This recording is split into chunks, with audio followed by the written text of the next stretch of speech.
What's up everyone? John Rettinger from Techno Buffalo here with an unboxing that I'm very excited about. This is sort of a yearly ritual now. We have the iPhone 4, the 32GB black version, ready to be unwrapped. So without further ado, let's go ahead and get started. And for those of you that may be wondering at home, here is the 3GS box next to it, just a little bit thinner here on the iPhone 4 side. So of course, we will use the big old knife to dig in. Go ahead and cut through the packaging. And the way the box looks is very familiar to older generation iPhones. It's got a picture of the device on the front, Apple logo, iPhone 4, and then some specs on the back. But enough about the box, it's what's inside that counts. Go ahead and open it up. We've got just a bit of cardboard on top, nothing on the side. And I have not held one of these or seen one, so I'm very excited to sort of see what this looks like. Here is the iPhone 4, and I can tell you it feels very solid in hand. Very impressively so, actually. But we'll put that off to the side for just a minute, and we'll dig in and see what else we get. So inside, designed by Apple in California, odds are you're going to have your fingertips, and I believe the SIM removal tool has SIM removed itself from the packaging. So fingertips, iPhone 4, and a few Apple stickers, for those of you that were wondering. Push that off to the side, and sort of your standard array of accessories. You've got your USB wall charger, USB and sync cord, and headphones look to be the same with the inline mic.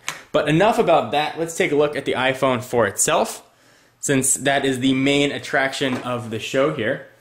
Go ahead and pull off the plastic, which is sort of a one-time thing.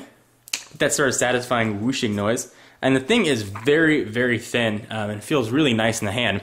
So let's sort of go through it real quickly, and I'll compare it to some other devices so we can gauge sort of its thickness and thinness. So you've got the same size screen.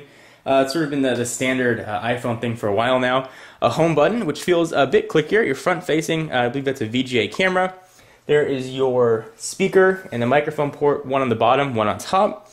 On the left-hand side, you've got those new volume buttons, sort of are a little bit larger, a bit of a difference. And you've got your new profile switcher right at top. There is one of the antenna bands on the left-hand side, and you've got the other antenna band on the right. For those of you guys that might not know, Apple actually integrated the antenna into the stainless steel of the phone, which should help with reception. And speaking of the side of the phone, you've got your micro SIM card right there at the little hole for a paper clip to pop out the micro SIM card. Top, there is the hold and power button, 3.5mm headset jack, and that other little hole is that microphone we talked about. And there is one of the seams for those antennas.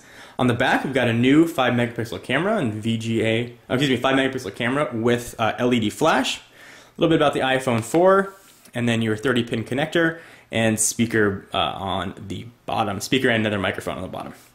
So that is the iPhone 4. Let's do a quick size comparison so you can see how thin or how thick this is versus some other devices you might be interested in. First and foremost, let's compare it to its outgoing cousin. Here is the iPhone 3GS, which now looks downright fat by comparison.